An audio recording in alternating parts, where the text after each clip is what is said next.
Archaeologists regard this as just a fanciful tale.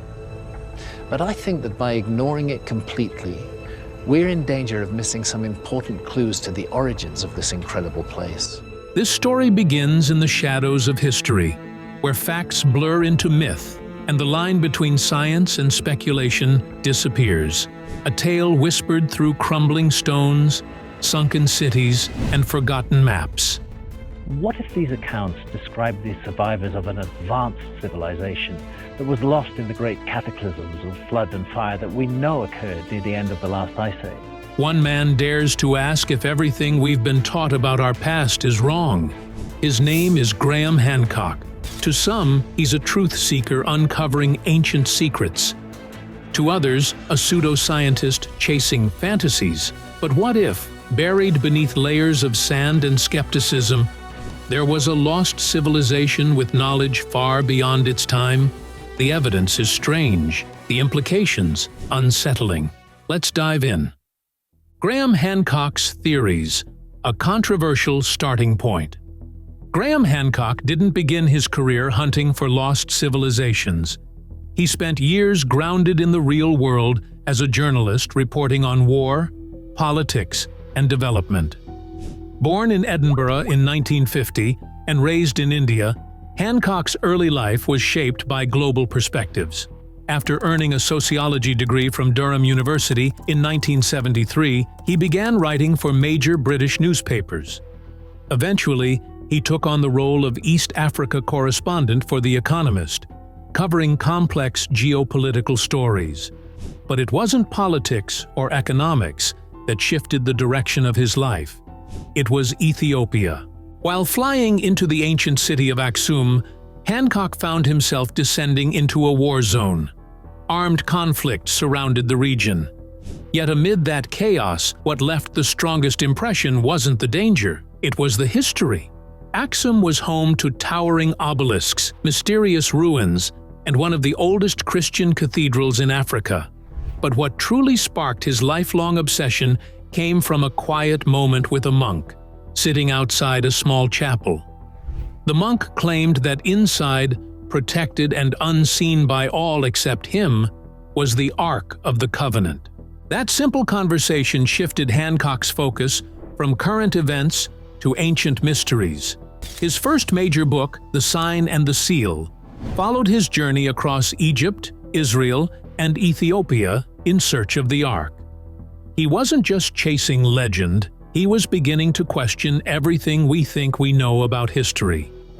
Then came Fingerprints of the Gods, the book that made Hancock a household name. In it, he introduced a bold theory that an advanced civilization existed before the end of the last ice age, around 12,000 years ago.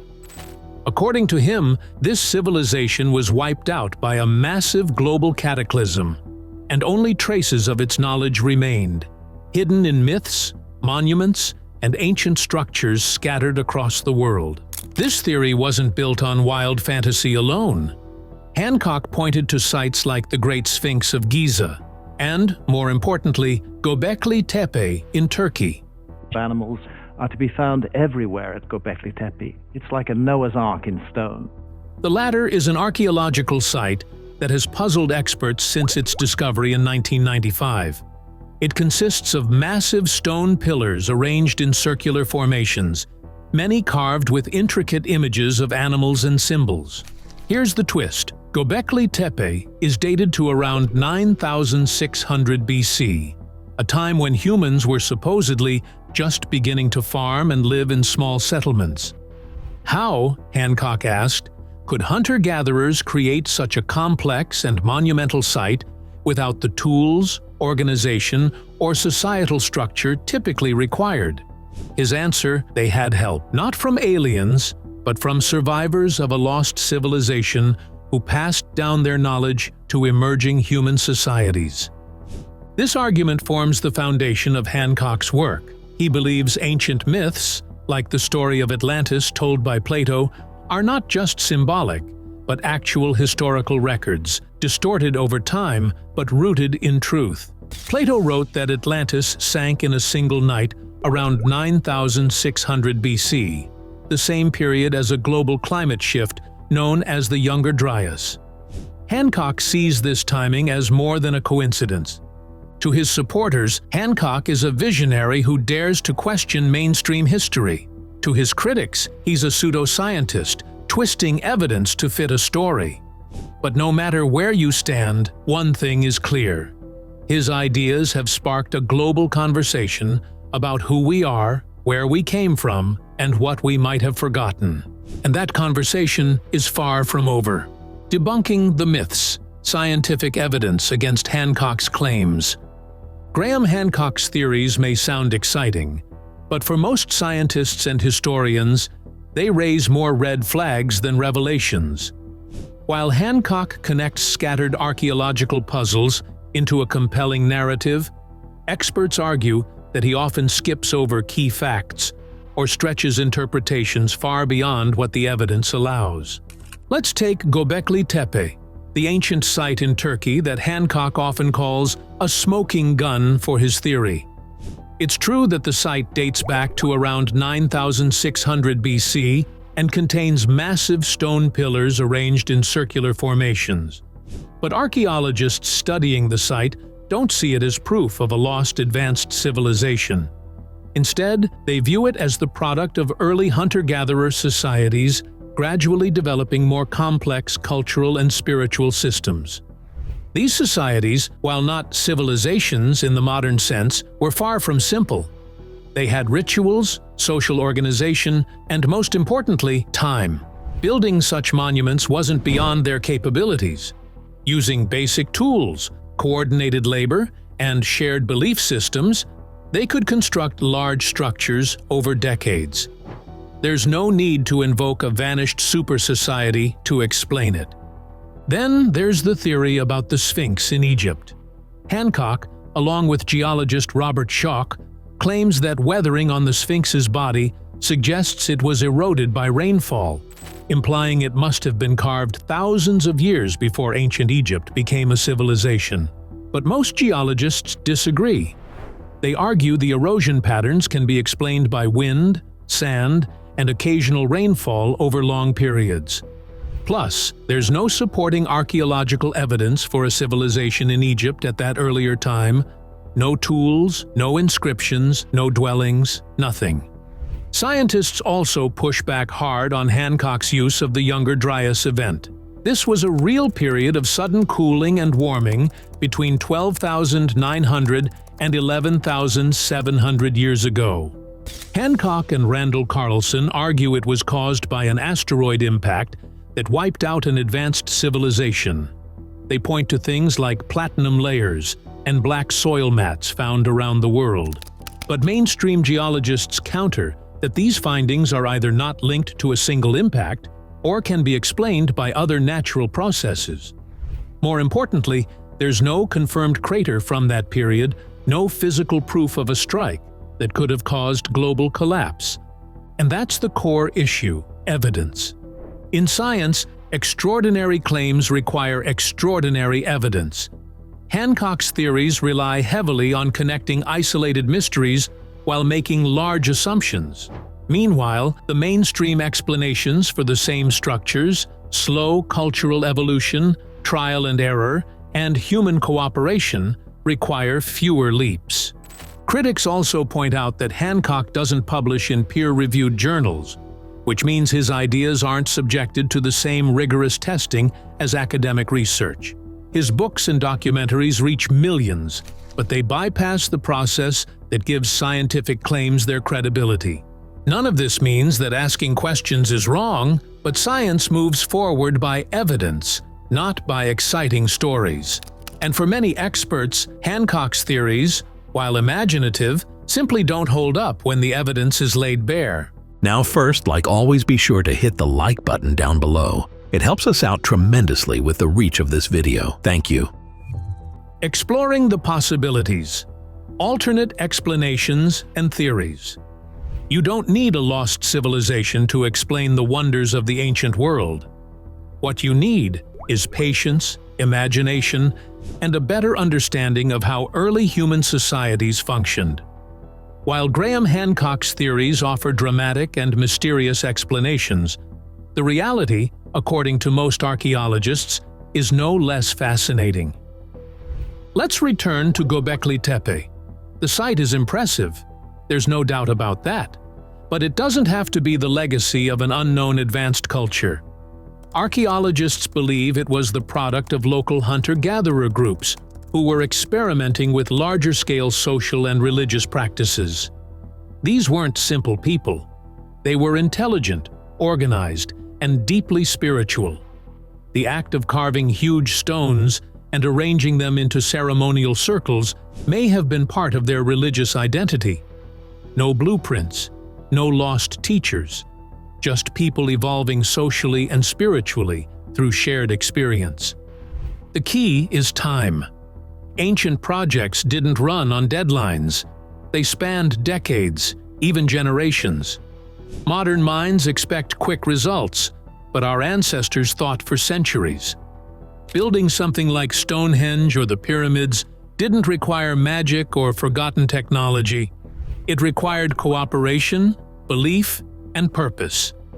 Many ancient structures also show careful attention to the sky. From the alignment of the Great Pyramids to the solar positioning at Stonehenge, early humans observed the movements of the sun, moon, and stars. These alignments weren't random. They reflected how early societies linked the heavens with the rhythms of life. These people didn't need advanced instruments. They had the night sky, sharp observation, and time to track patterns. Their connection to nature was intimate and constant. Another often overlooked factor is storytelling. Myths of floods, fire, and destruction exist in cultures around the world. Hancock interprets them as records of a global disaster that wiped out an ancient civilization.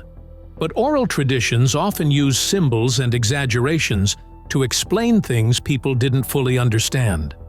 A local flood becomes a global flood. A falling star becomes a war of the gods. Over time, stories change. They become layered, adapted, and reinterpreted. Myths don't always point to literal history. They express fears, values, and collective memory. That doesn't mean ancient people weren't capable of greatness. Quite the opposite. They achieved incredible things without our technology. They created tools, calendars, monuments, and cultures from scratch. They experimented, failed, adapted, and passed down their knowledge. And they did it over thousands of years. We don't need lost cities or vanished super societies to make sense of our past. We just need to respect what early humans could do with what they had. Their stories, their stones, and their sky-gazing traditions are remarkable on their own. Sometimes, the most amazing truth is that they did it all by themselves. The power of imagination, the impact of Hancock's ideas on popular culture. Graham Hancock's ideas may be controversial, but there's no denying their reach. His books have sold millions, his lectures draw huge audiences, and his theories have become a permanent fixture in the world of alternative history. Whether people believe him or not, they're talking about him. And in today's culture, that says something. Much of Hancock's popularity comes from how he tells his stories. He doesn't just present facts, he weaves mysteries. He connects far-flung dots, pulls ancient legends into modern debates, and invites the reader to imagine a time before time. For many, this is thrilling. He makes history feel alive, personal, and full of secrets just waiting to be uncovered. His influence goes far beyond books. Hancock has appeared in countless podcasts, including The Joe Rogan Experience, where millions have listened to his passionate discussions about lost civilizations, cataclysms, and hidden truths. His recent Netflix series, Ancient Apocalypse, sparked fierce debate, earning both praise for its storytelling and criticism for its scientific leaps. But the fact that it reached global audiences so quickly proves something vital. People are hungry for deeper stories about our past. And that hunger isn't new. We've always been fascinated by ancient knowledge, hidden worlds, and civilizations that disappeared without a trace. From Atlantis to El Dorado, these ideas show up in films, novels, video games, and YouTube channels. Hancock taps into that shared cultural curiosity. He gives it shape, he gives it a theory, and he makes the mysteries of the past feel more real. But there's a fine line between imagination and misinformation. Critics argue that Hancock's approach often blurs that line. When people hear his ideas presented as plausible history, without the caveats and context that scientific research demands, it can lead to confusion. Suddenly, the difference between myth and evidence gets lost, and once a captivating theory takes hold, especially one that challenges authority, it's hard to dislodge, even when it's been debunked. This raises a bigger question. What responsibility do storytellers have when they play with history?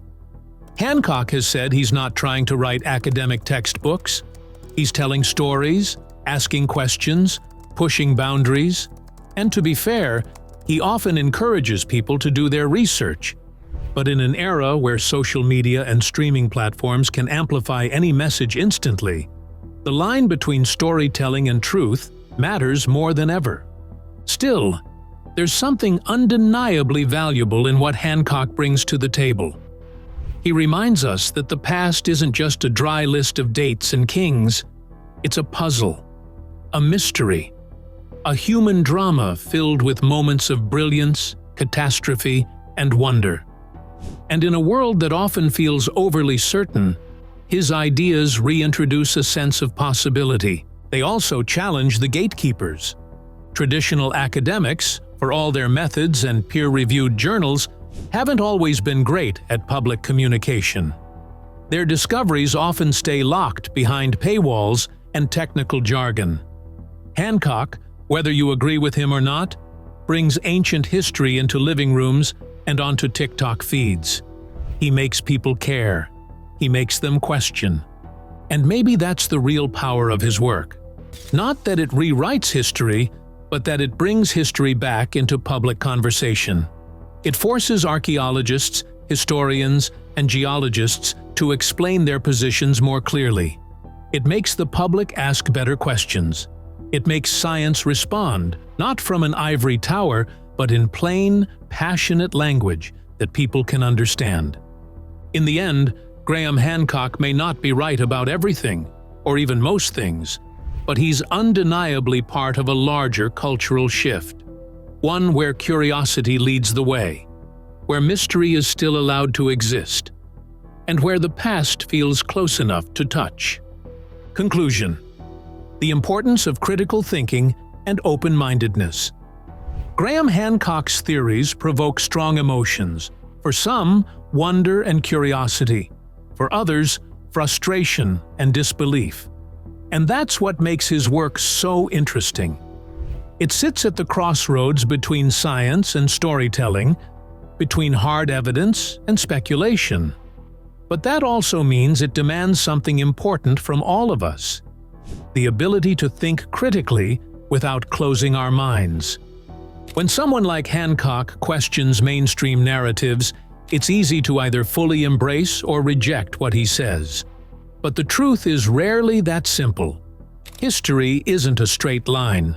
It's a patchwork of incomplete stories, broken artifacts, and ancient voices we'll never hear. Science helps us fill those gaps, but even science is always evolving. Discoveries reshape old beliefs, and sometimes it's the questions, more than the answers, that move us forward.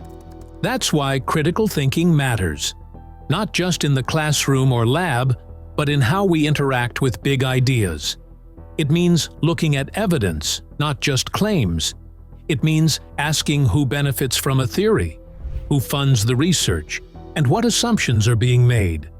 It means checking sources, understanding context, and being willing to change your mind if the facts lead elsewhere. But we also need open-mindedness, not blind belief in anything that sounds mysterious, but a willingness to entertain possibilities, to say, maybe we don't know everything, Ancient people were capable of astonishing things. Their minds were not less evolved than ours. They lived hard lives, with less technology, but they observed nature, built monuments, tracked stars, and created deep, meaningful cultures. That alone is worth respecting, even without invoking a lost civilization. Hancock's work has opened a door for millions of people to care about ancient history again. Even if you disagree with his conclusions, the fact that people are reading, researching, and asking questions about ancient Egypt, Mesopotamia, and prehistoric sites like Göbekli Tepe is something valuable in itself. So maybe the goal isn't to prove Hancock right or prove him wrong. Maybe the goal is to keep asking questions, to stay curious, to welcome challenges to our understanding, not with fear or arrogance, but with patience and care. Because the past isn't just something to be solved, it's something to learn from. And in an age where misinformation spreads fast, where algorithms feed us what we already agree with, and where doubt is often weaponized, there's real strength in the balance between skepticism and imagination, between evidence and wonder. So, explore widely. Read deeply. Question what you're told. But also, don't lose that sense of awe when standing before something ancient and unexplained. History may never give us all the answers, but it will always reward those who are willing to look. Graham Hancock may never win over the academic world, but that was never his goal. He asks us to question, to wonder, to look again at the stories we've dismissed. Whether you believe in lost civilizations or see them as myths, his work reminds us that history isn't set in stone. It's a puzzle still missing pieces. Maybe some truths lie buried beneath layers we haven't thought to dig through yet. Maybe the past is more alive than we imagine. And maybe, just maybe, we aren't the first advanced civilization to walk this earth. The question is, will we be the last?